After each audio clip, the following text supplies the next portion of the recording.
Ms. Lori Graymont, have a question for you. Yes. You have a extremely varied background in real estate investing. Currently, you are focusing primarily on remote rehabbing in a market entirely across the country from where you currently live. That's a whole different conversation. But one of the things that I'm intrigued by in your story is that you used to be into bulk REO, and you had a pretty specific model of what you did and how you did it, and you don't do that anymore. And we were just talking about that a minute ago, and I said, well, let me hit record and let's record this conversation. So this is Confessions of a Former Bulk REO Investor. And I guess I want to start just, if you could, kind of in a nutshell, describe what you used to do in the bulk REO arena and maybe when that was as well. Sure.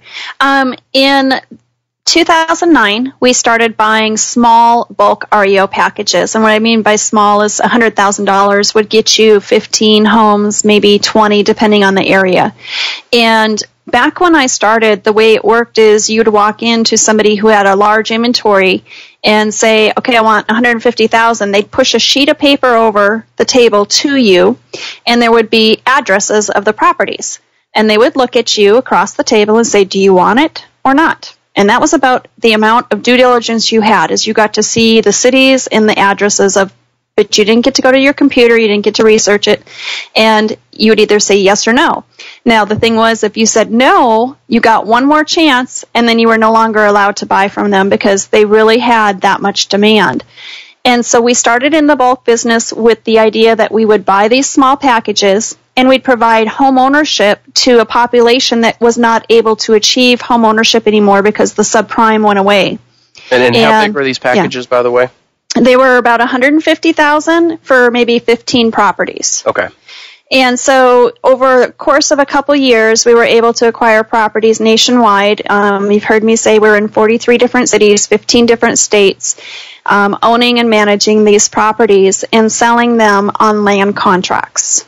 And the idea was that we would get the land contract placed. The person would make payments on it for anywhere for 3 months, 6 months to 12 months. We'd season it. And then we'd be able to sell the land contract to somebody who wanted the passive income. Okay, so just for anyone who may or may not know what a land contract is, a land contract is basically a form of owner financing.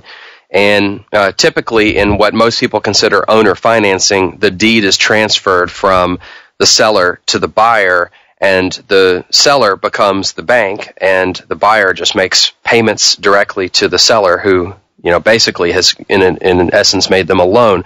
But the deed has already been transferred. In a contract for deed, it's very similar, except that the deed is not transferred until it's paid in full. So that's what a contract for deed is, often referred to as a land contract as well.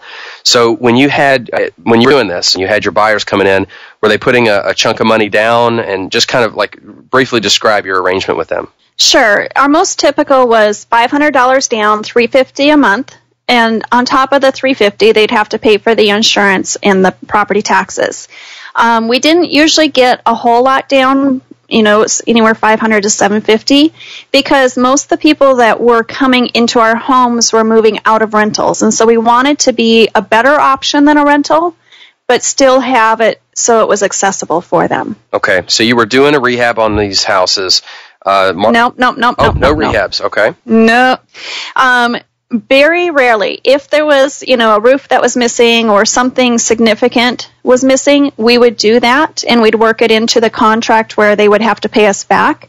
But most of the time, it was as is, where is. So if there was no furnace, they would have to put the furnace in.